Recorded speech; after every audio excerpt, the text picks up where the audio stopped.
students, now we come to Lecture 7 of Unit 1. In Lecture 6, we had studied mean effective pressure. I have gathered some points which you should know before we come to the topic.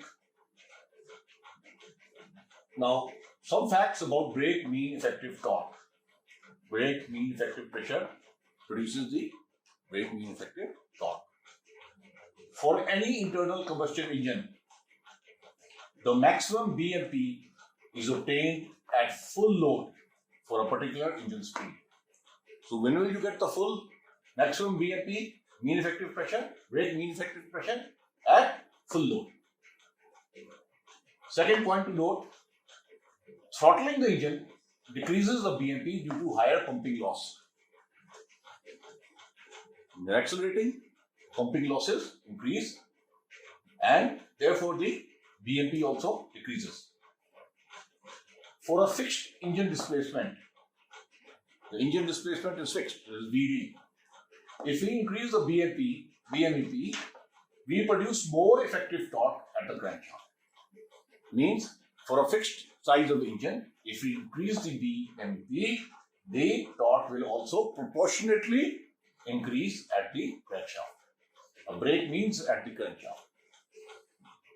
For the same value of the BMEP, a two-stroke internal combustion engine has nearly double torque compared to a four-stroke engine because it has only 2 revolutions compared to 2 full revolutions of a four-stroke compared to only 1 full revolution of a thing. But this is only in theory.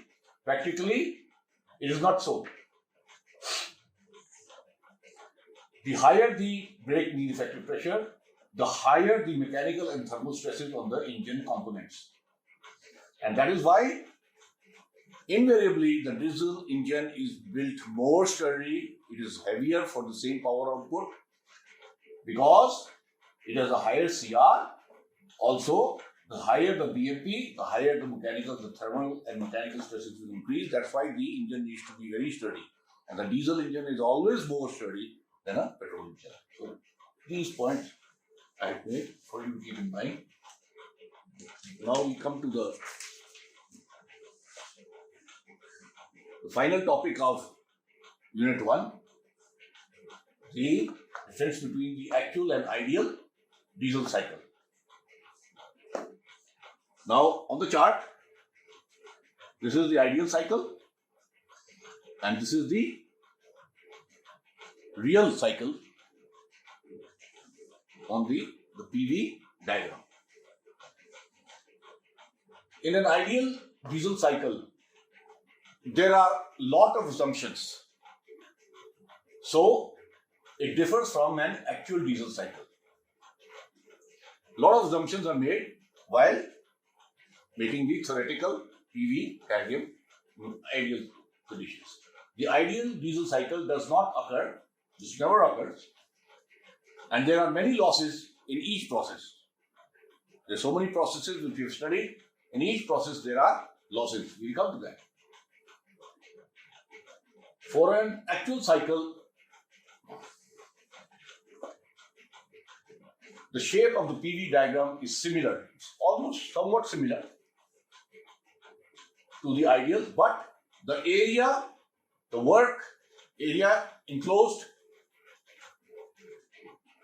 this is the work, the area enclosed by the PV diagram is always less.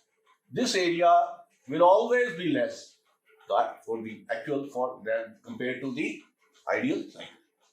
This area will always be more than this area. From this area has to be subtracted. We studied that. The assumptions for ideal cycle are, what are those assumptions? First of all, in the ideal cycle is closed. This is, in fact, the largest difference between the diagrams is simplification of the intake and exhaust stroke. In the exhaust stroke, heat out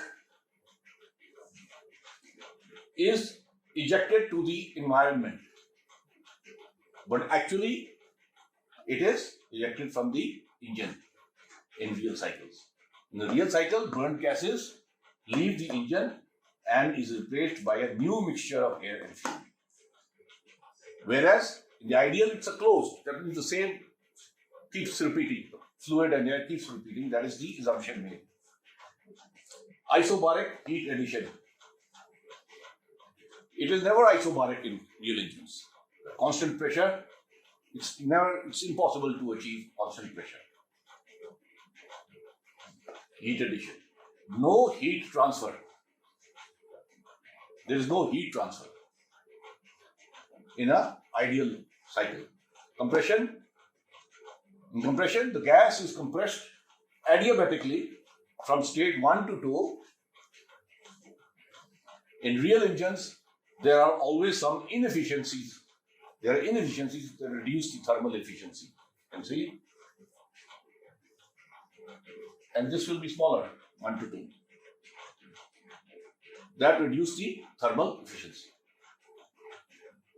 Expansion, no heat transfer. Even in expansion, the gas expands adiabatically from state 3 to 4, which is never the case for a real cycle.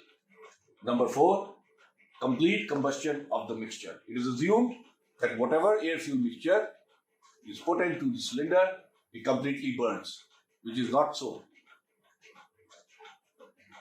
Some fuel mixture always is retained in the cylinder when the fresh charge is put in.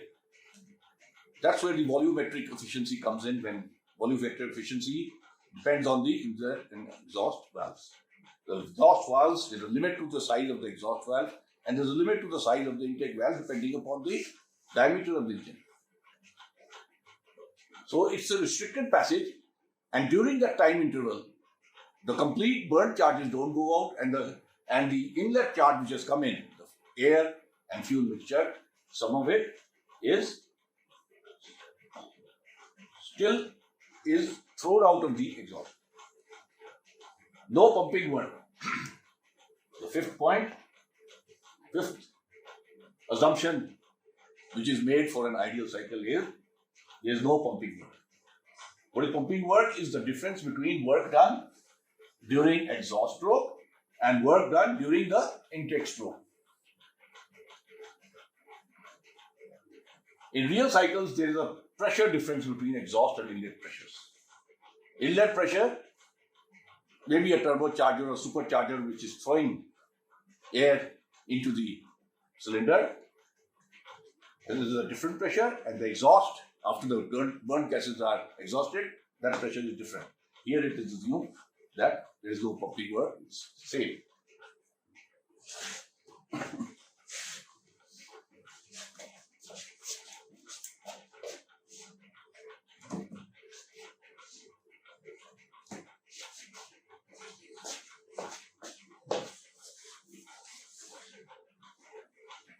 No blowdown loss is the 6th point. Blowdown loss is caused by the early opening of the exhaust valves, which I spoke about earlier. Early opening, and certain amount of the fresh charge invariably goes out of the exhaust valve.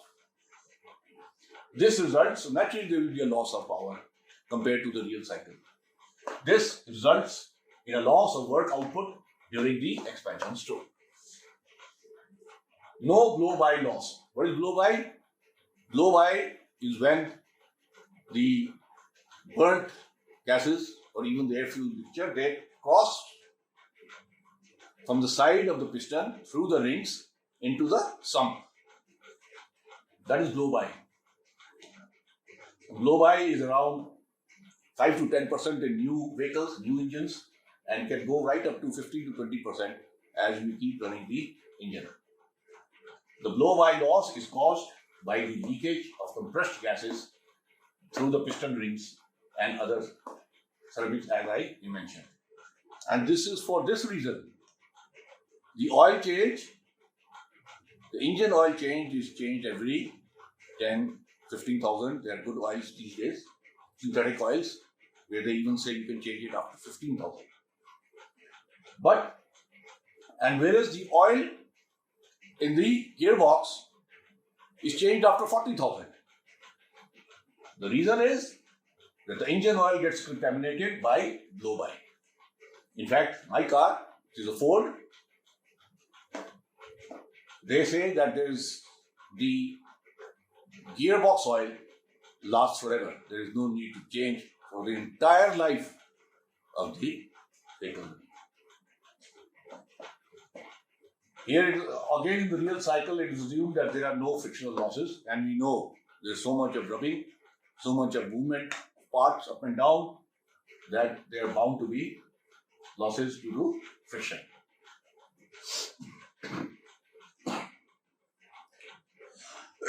Excuse me. These assumptions and losses lead to the fact that the enclosed area work of the PV diagram for an actual engine is significantly smaller than the size of the area, that is the work enclosed by the PV diagram of the ideal cycle, which we mentioned at the start of this lecture. Repeated. In other words, the ideal engine cycle will overestimate the net work, and because of these assumptions, and if the engine runs at the same speed, greater power produced by the actual engine by around 20%. That means the ideal cycle will produce about 20% more power than the actual cycle. The ideal cycle is never there. This is for the diesel engine, and it is almost the same for auto engines, that is the petrol engines. With this, we come to the end of Unit 1. In the next lecture, we will start with Unit 2 as per the syllabus mentioned in the unit. Thank you.